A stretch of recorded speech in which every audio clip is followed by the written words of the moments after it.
آج کی آیت، اس لیے ہمارے لیے ایک لڑکا تولد ہوا اور ہم کو ایک بیٹا بخشا گیا، اور سلطنت اس کے کندھے پر ہوگی، اور اس کا نام عجیب، مشیر، خدائے قادر، ابدیت کا باپ، سلامتی کا شہزادہ ہوگا۔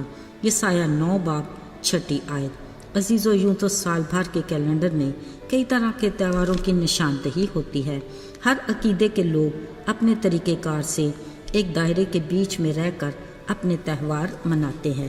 یہ ہر کسی کا آزادانہ حق ہے، مگر 25 دسمبر کرسمس کا تہوار وہ واحد اور منفرد تہوار ہے جو دنیا بھر میں بڑے شوق سے منایا جاتا ہے۔ جیسے ہی دسمبر کا مہینہ کیلنڈر پر نمودار ہوتا ہے، کرسمس کی سجاوٹ جگہ جگہ اپنی بہار دکھاتی ہے۔ مثلاً بڑے بڑے مالز، گرجا گھر، بارونق جگہوں پر گھروں میں کرسمس ٹری، تحائف کا تھیلا تھامے کرسمس فادر، روشن ستارہ، کینڈلز اور دیگر سجاوٹ کی اشیاء، ان سب سے جڑا دلچسپ اور خوشگوار احساس، ان سب کا محور یسوع مسیح۔ کرسمس سیزن میں کلیسیائی طور پر بھی خاص تقریبات کا اہتمام کیا جاتا ہے۔ کرسمس پلے، ٹیبلو، کیرلز اور کینڈل لائٹس ڈنرز وغیرہ، یہ سب اس خالق خدا کے باغ عدن میں کیے وعدے کی تکمیل کے پہلے قدم کی خوشی میں ہے، جس میں بنی نوع انسان کو چمڑے کے کرتوں کی بجائے راست بازی کے لباس اور گناہگار کا خدا سے دوبارہ ملاپ کا عمل شامل ہے۔ عزیزو، خدا کے پاک و بے عیب برے کی بدولت صلیبی سفر سے کلام مقدس کے مطابق موت اور قبر سے زندہ ہونے، نجات، محبت اور معافی اور ہمیشہ کی زندگی تک خدا کے مشن کو مختلف نبیوں نے اپنی پیشن گوئیوں میں آگاہی دی۔ پھر وہ وقت بھی آن پہنچا کہ ان پیشن گوئیوں کا حرف بحرف سچ ثابت ہو۔ سب سے پہلے جس پاک دامن کا انتخاب کیا گیا وہ مریم نامی عورت تھی۔ خدا کے فرشتہ نے اسے آگاہ کیا کہ خداوند کا فضل تجھ پر ہوا ہے، تو روح القدس کی قدرت سے حاملہ ہوگی، تیرے بیٹا ہوگا، تو اس کا نام یسوع رکھنا۔ مریم نے بڑی وفاداری سے خود کو خدا کی مرضی کے تابع کرتے کہا، دیکھ میں خداوند کی بندی ہوں، میرے لیے تیرے قول کے موافق ہو۔ پھر خدا کے فرشتہ نے مریم کے منگیتر یوسف کو، جو ایک راست باز شخص تھا، خدا کے ارادے سے آگاہ کیا اور کہا، اپنے منگیتر مریم کو اپنے ہاں لے آ اور مت ڈر، کیونکہ یہ سب کچھ خداوند کی طرف سے ہے۔ عزیزو، پیشن گوئی کے مطابق بچے کے پیدا ہونے کی جگہ داؤد کا شہر بیت لحم تھا، مگر یہ کیسے ہوگا؟ اس کے لیے بھی مریم اور یوسف سوچتے ہوں گے۔ یاد رہے، اپنے لوگوں کے لیے حالات سازگار بنانے والا اور راستوں کو ہموار بنانے والی ہستی ہے نا، جس کے لیے کچھ بھی دشوار نہیں۔ ان دنوں خلاف توقع سرکار کی طرف سے مردم شماری کا اعلان ہوا، سو مریم اور یوسف بھی اپنے نام لکھوانے اپنے آبائی شہر بیت لحم کو گئے۔ بے پناہ رش کے باعث انہیں بیت لحم کی ایک سرا میں جگہ ملی، جو ایک استبل تھا۔ جگہ مناسب تو نہ تھی، پھر بھی صبر شکر کے ساتھ دونوں نے یہیں رات بسر کرنے کا فیصلہ کر لیا۔ اسی دوران اچانک مریم کے وضع حمل کا وقت آ گیا۔ مناسب سہولیات میسر نہ ہونے کے باوجود بھی مریم نے بخیر و عافیت اپنے بچے کو جنم دیا اور ایک بھرپور مسکراہٹ کے ساتھ کپڑے میں لپیٹا۔ پر بچے کا کھٹولا کہاں؟ یوسف نے مریم کی زومانی مسکراہٹ کا اندازہ لگا لیا، پھر فوراً سے وہاں پڑی چرنی کو صاف کیا اور اسے بچے کا بچھونا بنا دیا۔ اب ننھا بچہ یسوع کپڑے میں لپٹا چرنی میں پرسکون پڑا سو رہا تھا۔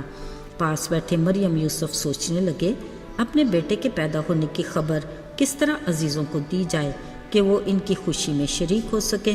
ابھی وہ ان سوچوں میں گم تھے کہ اچانک سے کسی نے استبل کے دروازے پر آ کر اندر آنے کی اجازت چاہی۔ ساتھ ہی خوشی سے ایک دوسرے کو کہنے لگے، ہاں یہی ہے وہ جگہ اور یہی ہے وہ بچہ جس کے بارے میں فرشتوں نے ہمیں خبر دی تھی کہ تم ایک بچہ کو کپڑے میں لپٹا چرنی میں پڑا پاؤ گے۔ عزیزو، یہ مطلوبہ بچے یسوع کے لیے، چرواہوں کے لیے خاص نشان تھا۔ سوچا جائے تو یہ ایک غیر معمولی نشان ہے۔ بلا شبہ اس شب بیت لحم میں بہت سے بچے پیدا ہوئے ہوں گے، مگر یاد رہے گڈریوں کے لیے یہ خاص نشان بڑی اہمیت رکھتا ہے، کیونکہ چرواہوں کو بخوبی علم تھا کہ ان کے پیشے میں کپڑے میں لپٹے چرنی میں پڑے وہ برے ہوتے ہیں جو خاص قربانی کے لیے پرورش پاتے ہیں، تاکہ کسی بھی چوٹ یا خطرے سے بچ سکیں۔ بلا شبہ یسوع بھی خدا کا برا تھا جو گناہگاروں کی قربانی کے لیے آیا تھا، اس لیے اسے بھی کپڑے میں لپیٹ کر چرنی میں رکھا گیا، وگرنہ بچے کے لیے ماں کی گود سے محفوظ جگہ اور کوئی ہو نہیں سکتی۔ عزیزو، انہوں نے خداوند کی تمجید کی اور شکر گزاری کے ساتھ اپنے دلوں کے نذرانے پیش کیے۔ بتایا کہ ابھی کچھ دیر پہلے جب وہ بیت لحم شہر کی کھلی وادی میں اپنی بھیڑوں کی نگہبانی کر رہے تھے کہ اچانک آسمانی مخلوق نے انہیں اس بچے کے پیدا ہونے کی خبر دی۔ بے شک جیسا اس نے بتایا ویسا ہی ہم نے پایا۔ یہی وہ مبارک بچہ ہے جو خدا کا برا دنیا کا نجات دہندہ ہے۔ پھر وہ خوشی خوشی شکر گزاری کے ساتھ اس بچے کی ولادت کا پرچار کرتے اپنے گھروں کو لوٹ گئے۔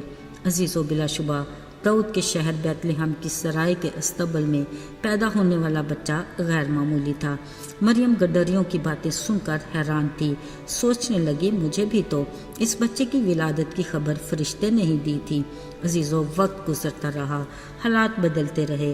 وہ بچہ والدین کے زیر سایہ پرورش پاتا 2 سال کا ہو چلا تھا کہ اچانک ایک دن چند اجنبیوں نے یوسف کے گھر کا در کھٹکھٹایا۔ یہ پورب سے آنے والے وہ مسافر تھے جو اجرام فلکی کے ماہر تھے۔ انہوں نے فلک پر غیر معمولی روشن ستارے کو نمودار ہوتے دیکھا جو ان کے علم کے مطابق کسی خاص ہستی کی ولادت کا نشان تھا۔ تحقیق کرنے پر پتہ چلا کہ یروشلم میں کہیں یہودیوں کا بادشاہ پیدا ہوا ہے۔ پھر کیا تھا، وہ اسی کی جستجو میں چل پڑے۔ وہاں پہنچ کر انہوں نے سرکار کے دربار میں بڑے وثوق سے یہودیوں کے بادشاہ کے پیدا ہونے کی خبر دی، جس کی تصدیق مذہبی سردار کاہنوں نے نوشتوں سے کی۔ عزیزو، حیرت انگیز طور پر پورب میں نظر آنے والے اس روشن ستارے نے رہنمائی کی اور عین اس گھر کے اوپر آ کر ٹھہرا جہاں یہودیوں کا بادشاہ موجود تھا۔ انہوں نے اندر آ کر اس بچے کو سجدہ کیا اور اپنے ڈبے کھول کر سونا مرلبان تحفے میں پیش کیے جو اس بچے کے پیدا ہونے کے مشن کے مقصد کو پیش کرتے ہیں۔ بلا شبہ یسوع بادشاہوں کا بادشاہ ہے۔ وہ کامل کاہن ہے جو اپنی جان کی قربانی کی بدولت خدا سے ہماری شفاعت کرتا ہے اور صلیب کی اذیت ناک اور لعنتی موت سہ کر گناہگاروں سے باپ کا میل کرائے گا اور قبر اور موت پر فتح پا کر ہمیں ہمیشہ کی زندگی کا وارث ٹھہرایا۔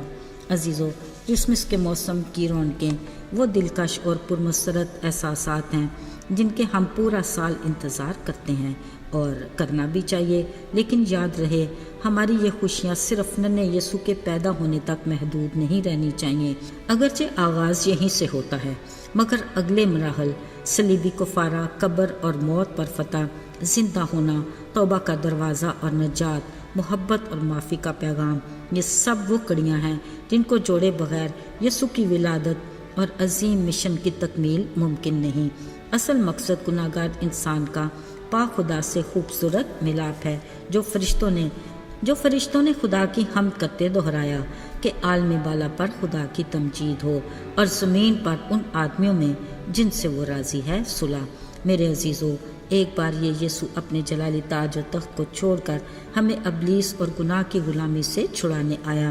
دوسری بار جب وہ آئے گا تو وہ عدالت کے تخت پر بیٹھے گا اور انصاف کا ترازو اس کے ہاتھ میں ہوگا، مگر اس دن کے بارے میں کوئی نہیں جانتا۔ پر یاد رہے، گھڑی کی ٹک ٹک ہمیں گزرتے وقت سے آغاز ضرور کرتی ہے اور خدا کا کلام بھی ہمیں تیار رہنے کی تلقین کرتا ہے۔ عزیزو، پہلے تو ہمیں اپنے دل کی چرنی کو ہر طرح کی بدی اور برائی سے پاک کرنا ہے تاکہ ننھا یسوع ہمارے دل کی چرنی کو اپنا بچھونا بنائے۔ عزیزو، دوسری بار یسوع کے آنے کی تیاری میں ہمیں اپنے گناہوں کا اقرار کر کے اس کے کفارے پر ایمان لا کر راست بازی کا لباس زیب تن کرنا ہے۔ دھیان رہے ہماری مشلیں جلتی رہیں اور کپیوں میں تیل بھرا رہے تاکہ جب دولہا آئے تو ہم اس کی آسمانی ضیافت میں شریک ہو سکیں۔ عزیزو، ہمیں عادل منصف یسوع المسیح کے لیے ویسی ہی تیاری کی ضرورت ہے جیسی کہ ہم اس کے پیدا ہونے کے دن کی خوشی اور تیاری کرتے ہیں۔ یاد رہے ہماری روحانی زندگی کے سفر کا آغاز بھی یسوع ہے اور اختتام بھی وہی۔ دعا ہے خدا ہم سب کو یسوع کی پہلی آمد یعنی کرسمس کی خوشیاں مبارک کرے اور اس کی دوسری آمد کو بھی بھرپور تیاری عطا کرے۔ آمین۔ چینل دا لاسٹ ہوپ کی ٹیم کی طرف سے آپ سب کو کرسمس کی حقیقی خوشی مبارک ہو۔ آئیے دعا کریں۔ اے باپ، آج کے خوبصورت دن کے لیے تیرا شکر ہو۔ جہاں کہیں بھی تیرے لوگ اس دن کو منا رہے ہیں، ان سب کو تو اپنے لہو میں محفوظ رکھ۔ توفیق عطا کر کہ ہم حقیقی طور پر کرسمس کی خوشی کو جان سکیں، تیرے دنیا میں آنے کے مقصد کو جانیں اور تیرے دوبارہ دنیا میں آنے کے لیے تیار ہوں۔ یسوع کے مبارک اور بابرکت نام میں مانگتے ہیں، آمین۔